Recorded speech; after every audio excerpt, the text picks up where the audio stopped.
Welcome to my channel advance educare GPG. এই ভিডিওর বিষয় হচ্ছে ক্লাস 12 ফোর্থ সেমিস্টার শিক্ষাবিজ্ঞান অর্থাৎ এডুকেশন সাজেশন। এই সাজেশনে দেওয়া প্রশ্নগুলোর উত্তর তোমরা যদি খুব ভালোভাবে পড়ে যাও তাহলে তোমরা মান 10-এর সমস্ত প্রশ্নগুলি অবশ্যই কমন পেয়ে যাবে এবং এর পরবর্তী ভিডিওতে তোমাদের উত্তরসহ ছোট প্রশ্নের সাজেশন দেওয়া হবে। এবং সেই ভিডিওর যদি প্রয়োজন হয় তাহলে আমার এই চ্যানেলটিকে সাবস্ক্রাইব করে বেল আইকনটি অন করে রেখো, যাতে ভিডিওগুলো আপলোড করার সঙ্গে সঙ্গে তোমরা তার নোটিফিকেশন পেয়ে যেতে পারো। তোমাদের এডুকেশন শিখন চ্যাপ্টার থেকে বড় প্রশ্ন আসবে।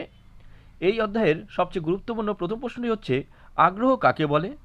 শিক্ষাক্ষেত্রে আগ্রহের গুরুত্ব আলোচনা করো। এরপর 2 নম্বর গুরুত্বপূর্ণ প্রশ্ন হচ্ছে, মনোযোগ বলতে কী বোঝো?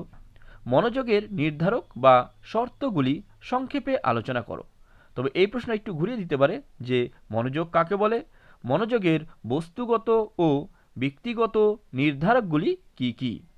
এই প্রশ্ন খুব ভালোভাবে পড়ে যেও, আশা করি এই প্রশ্নটাই আসবে, তাই খুব ভালোভাবে গুরুত্ব সহকারে এই প্রশ্নটা ভালোভাবে পড়ে যাবে। এরপর 3 নম্বর প্রশ্ন, প্রেরণা কাকে বলে? শিক্ষার্থীর প্রেরণা সৃষ্টিতে শিক্ষকের ভূমিকা সম্পর্কে লেখো।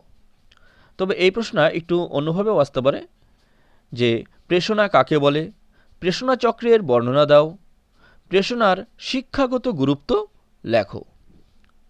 এরপর 4 নম্বর গুরুত্বপূর্ণ প্রশ্ন হচ্ছে, পরিণমনের সংজ্ঞা দাও, পরিণমনের বৈশিষ্ট্য লেখো, শিখন ও পরিণমনের পার্থক্য লেখো। তবে এই দুটো প্রশ্নের মধ্যে 3 নম্বর প্রশ্নটা বেশি গুরুত্বপূর্ণ। এরপর 5 নম্বর প্রশ্ন হচ্ছে, পরিণমন কাকে বলে? শিক্ষাক্ষেত্রে পরিণমনের ভূমিকা আলোচনা করো। 6 নম্বর প্রশ্ন, শিখনের সংজ্ঞা দাও, শিখনের বৈশিষ্ট্য ও গুরুত্ব লেখো। এরপর তোমাদের শিখন কৌশল অধ্যায় থেকে যে সমস্ত বড় প্রশ্নগুলি পড়তে হবে সেগুলো হচ্ছে, থর্নডাইকের শিখন সংক্রান্ত সূত্রগুলি উল্লেখ করো। তবে এই প্রশ্নটা একটু ঘুরিয়ে দিতে পারে যে থর্নডাইকের শিখনের মূল সূত্রগুলি লেখো, শিক্ষাক্ষেত্রে যে কোনো দুটি সূত্রের গুরুত্ব লেখো। এই প্রশ্নটা যথেষ্ট গুরুত্বপূর্ণ প্রশ্ন, আশা করি এই প্রশ্নটাও আসবে, তাই এটাও খুব ভালোভাবে পড়ে যেও। এরপর 8 নম্বর প্রশ্ন হচ্ছে, থর্নডাইকের শিখন সংক্রান্ত সূত্রগুলি লেখো, প্রচেষ্টা ও ভুল তত্ত্বের শিক্ষাগত তাৎপর্য লেখো। এরপর 9 নম্বর প্রশ্ন, অনুবর্তন কাকে বলে? প্রাচীন অনুবর্তন ও সক্রিয় অনুবর্তনের পার্থক্য লেখো। এই প্রশ্নও যথেষ্ট গুরুত্বপূর্ণ, এটাও খুব ভালোভাবে পড়ে যেও। নেক্সট 10 নম্বর প্রশ্ন, অনুবর্তন বলতে কী বোঝো? অনুবর্তনের শ্রেণীবিভাগ করো, অনুবর্তনমূলক শিখন এর একটি পরীক্ষা লেখো। তবে এই প্রশ্ন একটু ঘুরিয়ে দিতে পারে যে অনুবর্তন কাকে বলে? প্যাভলভের অনুবর্তন শিখন কৌশলটি বর্ণনা করো। এই 10 নম্বর প্রশ্ন যথেষ্ট গুরুত্বপূর্ণ, এটাও খুব ভালোভাবে পড়বে। এরপর 11 নম্বর প্রশ্ন হচ্ছে, স্কিনার বাক্স কি? সংক্ষেপে স্কিনার বাক্সের পরীক্ষাটি বর্ণনা করো। 12 নম্বর প্রশ্ন, অন্তর্দৃষ্টিমূলক শিখন কাকে বলে? অন্তর্দৃষ্টিমূলক শিখন সম্পর্কিত কোহলার এর শিরপাঞ্জির পরীক্ষাটি বর্ণনা করো। এই প্রশ্নটাও যথেষ্ট গুরুত্বপূর্ণ, তাই এটাও খুব ভালোভাবে পড়ে যেও। 13 নম্বর প্রশ্ন, অন্তর্দৃষ্টিমূলক শিখনের বৈশিষ্ট্য লেখো, অন্তর্দৃষ্টিমূলক শিখন কৌশলের শিক্ষাগত প্রয়োগ লেখো। শিখন কৌশল অধ্যায় থেকে এই কটা প্রশ্ন পড়লেই হয়ে যাবে।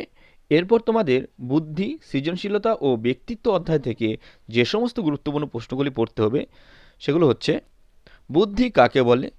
বুদ্ধি সংক্রান্ত স্পিয়ারম্যানের দ্বি উপাদান তত্ত্বটি ও থার্স্টনের দলগত উপাদান তত্ত্বটি আলোচনা করো। তবে এই প্রশ্ন একটু ঘুরিয়ে দিতে পারে যে প্রাচীন অনুবর্তন কাকে বলে? স্পিয়ারম্যানের দ্বি উপাদান তত্ত্বটি লেখো।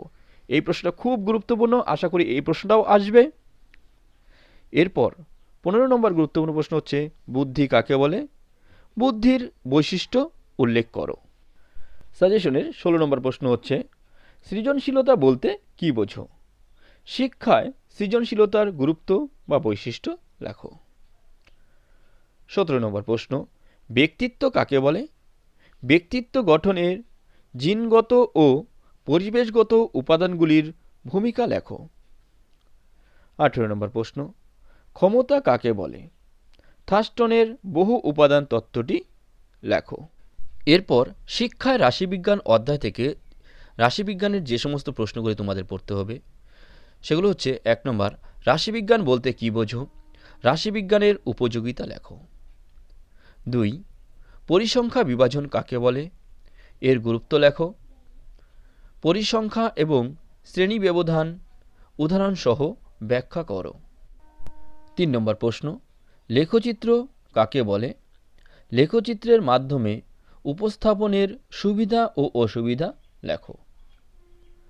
4 নম্বর, মিডিয়ান কাকে বলে?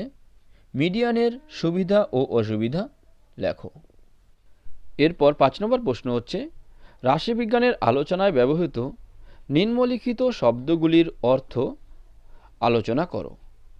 এখানে অর্থগুলি হচ্ছে সারিবিন্যাস, স্কোর, চল, সারির প্রসার। এইগুলো সম্পর্কে তোমাদের লিখতে হবে। তোমাদের রাশিবিজ্ঞান অধ্যায় থেকে একটা অঙ্ক আসবেই, তবে কোন কোন অঙ্কগুলো ভালোভাবে প্র্যাকটিস করতে হবে সেগুলো বলার আগে একটা কথা বলে নিই যে তোমাদের যদি এই ধরনের বিভিন্ন সাজেশন, নোট ইত্যাদি শিক্ষামূলক ভিডিওর প্রয়োজন হয় তাহলে আমার এই চ্যানেলটিকে সাবস্ক্রাইব করে বেল আইকনটি অন করে রাখো, যাতে এই ধরনের শিক্ষামূলক ভিডিওগুলো আপলোড করার সঙ্গে সঙ্গেই তোমরা তার নোটিফিকেশন পেয়ে যেতে পারো। তোমাদের অঙ্কের সাথে একটা প্রশ্নও থাকবে যে লেখচিত্র কাকে বলে? লেখচিত্রের মাধ্যমে উপস্থাপনার সুবিধাগুলি কী? প্রদত্ত পরিসংখ্যা বণ্টন অবলম্বনে একটি আয়ত লেখ অঙ্কন করো। তখন কী করতে হবে দেখো, এখানে মার্কস কত আছে, প্রথমটার জন্য 2 নম্বর, তারপরটার জন্য 3, আর লাস্টের অঙ্কটার জন্য 5 নম্বর আছে। তোমরা যদি শুধু লেখাটুক লেখো সেই ক্ষেত্রেও তোমরা নম্বর পাবে, আর অঙ্কটা করলে সম্পূর্ণ নম্বরই পেয়ে যাবে। তাই অঙ্কটা অবশ্যই প্র্যাকটিস করে যাবে। এই অঙ্কটা যথেষ্ট গুরুত্বপূর্ণ, এই অঙ্কটা একটু দেখে যেও। এরপর বি নম্বর অঙ্কের সেটটা হচ্ছে, পরিসংখ্যা বহুভুজ বলতে কী বোঝো? লেখচিত্রের মাধ্যমে উপস্থাপনের সুবিধা কী? নিম্নলিখিত স্কোর বণ্টনটিকে পরিসংখ্যা বহুভুজের মাধ্যমে পরিবেশন করো। এটাও যথেষ্ট গুরুত্বপূর্ণ একটা অঙ্ক, এই অঙ্কটাও খুব ভালোভাবে প্র্যাকটিস করে যাবে। আশা করি এই অঙ্কটাও আসতে পারে। এরপর সাজেশনের সি নম্বর অঙ্ক হচ্ছে, মিডিয়ান কাকে বলে? নিম্নলিখিত বণ্টনটি থেকে গড় ও মধ্যমা নির্ণয় করো। এই যে স্কোরগুলো দেওয়া আছে এখান থেকে তোমাদের গড় মধ্যমার অঙ্ক করতে হবে। লাস্ট আরেকটা অঙ্কের প্রশ্ন দেখবে, সেটা হচ্ছে কেন্দ্রীয় প্রবণতা কাকে বলে? নিম্নের প্রদত্ত স্কোর থেকে গড়, মধ্যমান ও মোট বের করো। এই অঙ্কটাও দেখে যেও। আশা করি এই 4টা অঙ্ক থেকে তোমরা কমন পেয়ে যাবে। তবে অ্যাকচুয়ালি যেহেতু অঙ্কের কোনো সাজেশন হয় না, সেক্ষেত্রে তোমরা অন্যান্য অঙ্কগুলোও অবশ্যই ভালোভাবে প্র্যাকটিস করে যেও। এরপর পরবর্তী ভিডিওতে তোমাদের মান 2-এর উত্তরসহ সাজেশন এবং মান 5-এর সাজেশন দেওয়া হবে। তোমাদের যদি সেই সাজেশনগুলোর প্রয়োজন হয় তাহলে আমার এই চ্যানেলটিকে সাবস্ক্রাইব করে বেল আইকনটি অন করে রেখো, যাতে ভিডিওটা আপলোড করার সঙ্গে সঙ্গে তোমরা তার নোটিফিকেশন পেয়ে যেতে পারো।